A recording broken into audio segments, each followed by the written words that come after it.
नमस्कार, देशोन्नतीमध्ये मी ऐश्वर्या शिंदे आपलं स्वागत करते। बघूया प्रदेशच्या आजच्या टॉप 10 बातम्या। मराठा आरक्षणासाठी लढा देणारे मनोज जरांगे पाटील यांनी 4 जून पासून पुन्हा एकदा उपोषण करण्याचा निर्णय घेतलाय। मात्र मनोज जरांगे यांनी उपोषण करू नये, त्यांची तब्येत ही खालावलेली असून डॉक्टरांनी त्यांना उपोषण करू नये असा सल्ला दिलाय।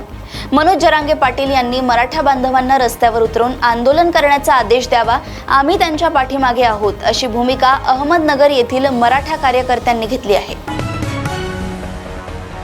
2 दिवसांपूर्वी मुंबईत झालेला जोरदार पाऊस आणि वादळी वाऱ्यामुळे घाटकोपर परिसरात एक भले मोठे लोखंडी होर्डिंग कोसळले होते, ज्यात अनेकांचा जीव गेलाय।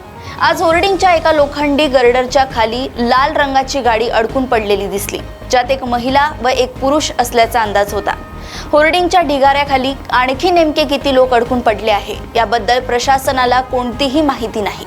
होर्डिंग खाली अद्याप 35 ते 40 जण अडकून पडले असावे असा अंदाज व्यक्त केला जातोय। तसेच झाल्यास मृतांचा आकडा वाढण्याची भीती देखील आहे। अजित पवारांची राष्ट्रवादी महायुतीत सहभागी झाली तेव्हा भाजपा समर्थक नाराज झाले असं देवेंद्र फडणवीस यांनी म्हटलंय। अजित पवार हे त्यांच्या राष्ट्रवादी सोबत महायुतीत आल्याने सुरुवातीला आमचा मतदार रागावला होता, पण अखेरीस अजित पवारांच्या वर्तनामुळे आता अवमान होणार नाही याची खात्री त्यांना झाली आहे। त्यामुळे भाजपचा मतदार खडकवासला मतदारसंघात कसं मतदान करतो हे बारामतीच्या निकालात दिसेल असं सूचक विधान देवेंद्र फडणवीस यांनी केलंय। पंतप्रधान नरेंद्र मोदी यांनी वाराणसी लोकसभा मतदारसंघामधून मंगळवारी आपला उमेदवारी अर्ज दाखल केला। यावेळी प्रफुल्ल पटेल यांनी पंतप्रधान मोदींना खास भेटवस्तू देत त्यांच्या डोक्यावर जिरेटोप चढवला होता।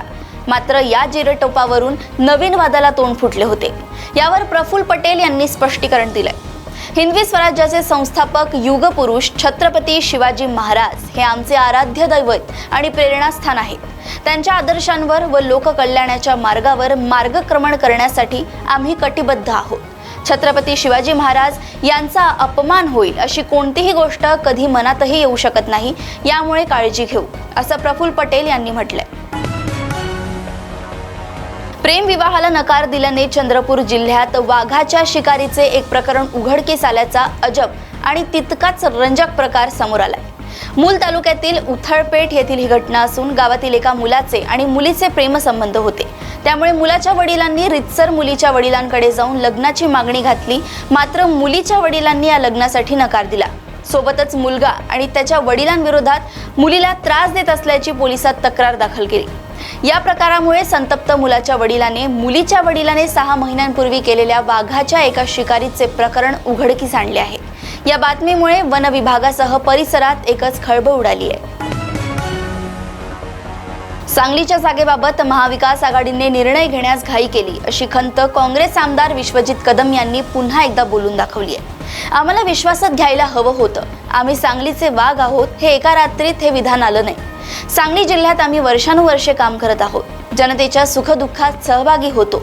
आज विरोधी पक्षातील आमदाराशी जाहीरपणे बोललं तरी हा भाजपात चाललाय, हा शिवसेनेत चाललाय, हा राष्ट्रवादीत चाललाय अशी चर्चा होते। याचा अर्थ राजकारणात व्यक्तिगत संबंध असूच नये का असा प्रश्न विचारत त्यांनी भाजपा प्रदेशावर स्पष्टीकरण दिलंय। मनसे प्रमुख राज ठाकरे हे इव्हेंट सेलिब्रिटी आहेत। सभेतील मुख्य वक्त्यांच्या भाषणापूर्वी लोकांचा टाइमपास आणि करमणुकीचे काम ते करतात। ते भाजपने दिलेल्या स्क्रिप्टनुसार आपली भूमिका पार पाडत आहेत अशी बोचरी टीका काँग्रेसचे नेते विजय वडेट्टीवार यांनी केली आहे। राज ठाकरे एका इव्हेंटसाठी किती दर घेतात याची माहिती काढली पाहिजे। राज ठाकरेंचा पिक्चर आणि सिरियल चालत नाही, त्यामुळे ते इतरांच्या व्यासपीठावर जाऊन काम करतात असे वडेट्टीवार म्हणाले आहेत। नाशिक आणि दिंडोरी लोकसभा मतदारसंघाच्या निवडणुकीसाठी 20 मे रोजी मतदान होणार आहे। या पार्श्वभूमीवर देशाचे पंतप्रधान नरेंद्र मोदी हे आज नाशिक दौऱ्यावर होते। येथे त्यांची जाहीर सभा होती। या सभेकडे देशाचे लक्ष लागलेले असतानाच लासलगावला कांद्याच्या माळा घालून शेतकऱ्यांनी आंदोलन केले। यावेळी लासलगाव पोलिसांनी कांद्याच्या माळांसह 15 शेतकऱ्यांना ताब्यात घेतले आहे। तर शेतकरी व्हॉट्सअप ग्रुप ॲडमिन आणि लासलगाव शहर विकास आघाडीच्या अशा एकूण 20 जणांना आतापर्यंत लासलगाव पोलिसांनी नोटिसा बजावल्या आहेत। महाराष्ट्राचे उपमुख्यमंत्री देवेंद्र फडणवीस यांच्या विरोधात वादग्रस्त वक्तव्य केल्याप्रकरणी मुंबई गुन्हे शाखेने एका माजी पत्रकाराला अटक केली आहे। मुंबई गुन्हे शाखेने दिलेल्या माहितीनुसार माजी पत्रकार केतन तिरोडकर यांनी देवेंद्र फडणवीस यांना धमकी दिली, तसेच त्यांची बदनामी केली। देवेंद्र फडणवीस ड्रग माफियांना मदत करतात आणि ते ड्रग माफियांवर कठोर कारवाई करत नाहीत, असा आरोप देखील केतन तिरोडकर यांनी केल्याचे पोलिसांनी सांगितले। पंतप्रधान मोदी नाशिकमध्ये येणार म्हणून कांदा उत्पादक शेतकऱ्यांना नोटीस दिली जात आहे। काहींना तर अटकही करण्यात आली आहे। खरं तर निर्विवाद सत्ता उपभोगणाऱ्यांनी शेतकरी हिताचे निर्णय घेतले असते तर कदाचित ही वेळ आली नसती, अशी प्रतिक्रिया रोहित पवार यांनी दिली आहे।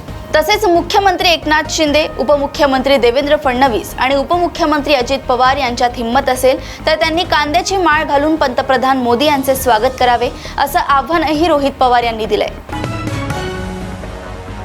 प्रदेशातील अशाच टॉप 10 बातम्या जाणून घेण्यासाठी बघत रहा देशोन्नती। आणि अजूनही तुम्ही आमच्या चॅनलला लाईक आणि सबस्क्राईब केलं नसेल तर लगेच लाईक आणि सबस्क्राईब करा आणि बघत रहा देशोन्नती। नमस्कार।